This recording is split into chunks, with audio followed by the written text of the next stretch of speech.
গোটা বিশ্বের সবাই মিলে যদি তোমার ক্ষতি করতে চায় ঠিক ততটুকুই করতে পারবে যতটুকু তোমার নসিবে আছে, এর চেয়ে 1 ইঞ্চিও বেশি ক্ষতি করতে পারবে না। রুফিআতিল আকলামু ওয়া জাফফাতিস সুহুফ, কলম উঠিয়ে নেওয়া হয়েছে আর যা লেখা হয়েছিল সব শুকিয়ে গিয়েছে। কারণ প্রথম আল্লাহ সৃষ্টি করেছেন কি? কলম। কলমকে আল্লাহ বলেছেন লিখো। আল্লাহ কি লিখবো? উকতুব মাকাদির আল খালক, মহাবিশ্বে যারা আসবে সবার কি হবে না হবে সব লিখো। তো লিখে ফেলছে, এখন যা হবার তাই হবে। তাহলে দেখেন, আকীদা সংক্রান্ত, ইসলামের বুনিয়াদি বিশ্বাস সংক্রান্ত চমৎকার কিছু লার্নিং, কিছু লেসন আল্লাহ রাসূল সাল্লাল্লাহু আলাইহি ওয়াসাল্লাম আব্দুল্লাহ ইবনে আব্বাসকে দিয়েছেন। এবং এটা ছিল 1-on-1 meeting, private learning session. আর কেউ ছিল না তখন। আব্দুল্লাহ ইবনে আব্বাস এটা শুনেছেন এবং আমাদের কাছে বর্ণনা করেছেন। আচ্ছা, এটা গেল একটা। আরেকটা কি বলেছিলাম?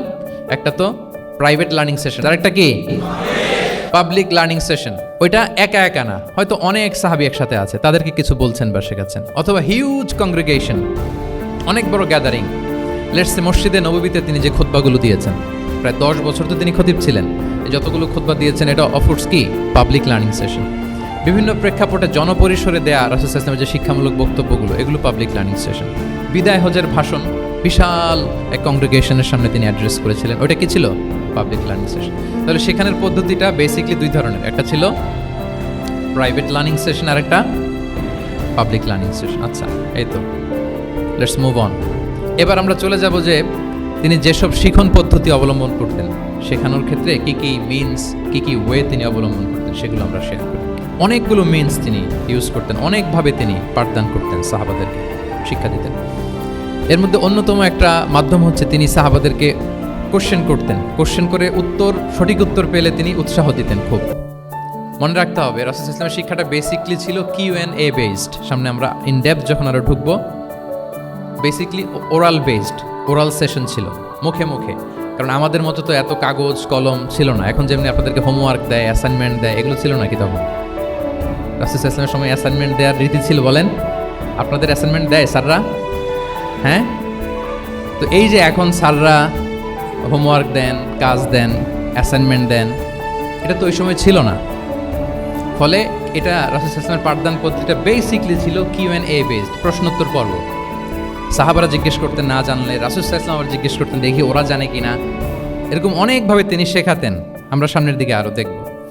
তো রাসূল সাল্লাল্লাহু আলাইহি ওয়াসাল্লাম সাহাবাদেরকে প্রশ্ন ছুড়তেন, তিনি ট্রাই করতেন, দেখতেন যে দেখি ওরা পারে কিনা, ব্যাপারটা জানে কিনা। যদি কেউ সঠিক আনসার দিতে পারতো, রাসূল সাল্লাল্লাহু আলাইহি ওয়াসাল্লাম খুব প্রশংসা করতেন এবং উৎসাহ দিতেন। স্যাররা যখন আমাদের ক্লাসে প্রশংসা করে, ভালো লাগে না আমাদের? আমার প্রেজেন্টেশন খুব প্রশংসা করলো, আমার অ্যাসাইনমেন্টের খুব প্রশংসা করলো, আমাকে ইন্সপায়ার করলো, আমি আরও মোটিভেটেড হব না? হয়তো আমরা নাকি হই। তো রাসূল সাল্লাল্লাহু আলাইহি ওয়াসাল্লাম এটাই করতেন। উবাই ইবনে কাআব রাদিয়াল্লাহু তাআলা আনহুকে উনি প্রশ্ন করলেন, আল্লাহ রাসূল সাল্লাল্লাহু আলাইহি ওয়া আলিহি ওয়াসাল্লাম প্রশ্ন করলেন যে, ইয়া আবাল মুনজির, এটা ওনার কুনিয়া, আতাদরি আইয়ু আয়াতিন মিন কিতাবিল্লাহি মাআকা আ'যাম, তুমি কি জানো যে আল্লাহর সর্বশ্রেষ্ঠ আয়াত কোনটা, তুমি জানো?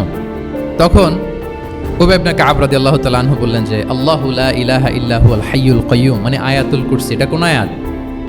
আয়াতুল কুরসি। এটা ফরজ সালাতের পর আমরা সবাই পড়ি তো নাকি? মান ক্বারা আয়াতাল কুরসি দুবুরা কুল্লি সালাতিন মাকতুবাতিন লাম ইয়ামনাহু মিন দুখুলিল জান্নাতি ইল্লাল মাউত। ফরজ সালাতের পরে যারা আয়াতুল কুরসি পড়ে, তার জান্নাতে প্রবেশে কোনো বাধা থাকে না, একটা জিনিস ছাড়া, মানে মৃত্যু, মরণ। লোকটা মরে না, তাই জান্নাতে যায় না, মূল্যে জান্নাতি। হে ইয়া আবাল মুনজির, তুমি কি জানো কোরআনের সর্বশ্রেষ্ঠ আয়াত কোনটা? তিনি বললেন যে আয়াতুল কুরসি। এটা শুনে রাসূল সাল্লাল্লাহু আলাইহি ওয়াসাল্লাম খুব খুশি হলেন। খুশি কি করলেন? ফাদারাবা ফি সদরি, তিনি বললেন যে তিনি আমার বুকে একটা আলতো চাপড় দিলেন। এটা ভালোবাসার আলতো চাপড়, এরকম উৎসাহ দেওয়ার জন্য, যে শাবাশ। আমরা মাঝে পিঠে কাউকে আলতো চাপড় দিয়ে কি বলি? ব্রেভো, শাবাশ, মাশাআল্লাহ, এগুলো বলি না? রাসূল সাল্লাল্লাহু আলাইহি ওয়াসাল্লাম বুকে আলতো চাপড় দিয়ে বললেন, ওয়াল্লাহি লিয়াহনিকাল ইলমু আবাল মুনজির, তোমার ইলম, তোমার জ্ঞান কল্যাণময় হোক হে আবাল মুনজির, মোবারক হোক তোমার জন্য তোমার ইলম, may knowledge be present for you, তোমার জ্ঞানটা বরকতময় হোক, কল্যাণময় হোক। তাহলে তিনি যখন সঠিক উত্তর দিতে পারলেন, রাসূল ইসলাম খুশি হয়ে বুকে আলতো চাপড় দিয়ে তার প্রশংসা করলেন, তার জন্য দোয়া করলেন। রাসূল ইসলাম এভাবে উৎসাহ দিতেন। এতে করে কি হয়? শিক্ষার্থীদের কনফিডেন্ট বাড়ে। কি হয়? যে স্যার যখন আমাকে এত কিছু বলতেছে, তাহলে নিশ্চয়ই আমি কিছু একটা ভালো কিছু করছি, আমাকে দিয়ে কিছু একটা হবে। আমাকে দিয়ে, আমরা অনেক সময় ভুল করে বলে ফেলি যে তোকে দিয়ে কিছুই হবে না, বলে ফেলি না? এতে হয় কি? কনফিডেন্ট কমে যায়। মা বাবারাও এটা করে যে তুই কিছুই পারবি না, তোকে দিয়ে কিছুই হবে না। বাংলাদেশে একটা বিখ্যাত কথা আছে, ওই যে ছেলে মেয়ে A+ না পেলে পাশের বাড়ির কেউ পেলে বলে যে ওর পা ধোয়া পানি খা। তো আসলে এতে কি হয়? কনফিডেন্স কমে যায় ছেলে মেয়েদের। এটা যেন আমরা না বলি, বরং ওদেরকে ইন্সপায়ার করতে হবে হ্যাঁ, উৎসাহিত করতে হবে, প্রশংসা করতে হবে। সাহাবীদের ভালো কিছু দেখলে সঠিক উত্তর তারা দিতে বলে রাসূল সাল্লাল্লাহু আলাইহি ওয়াসাল্লাম এবার প্রশংসা করতেন। আচ্ছা।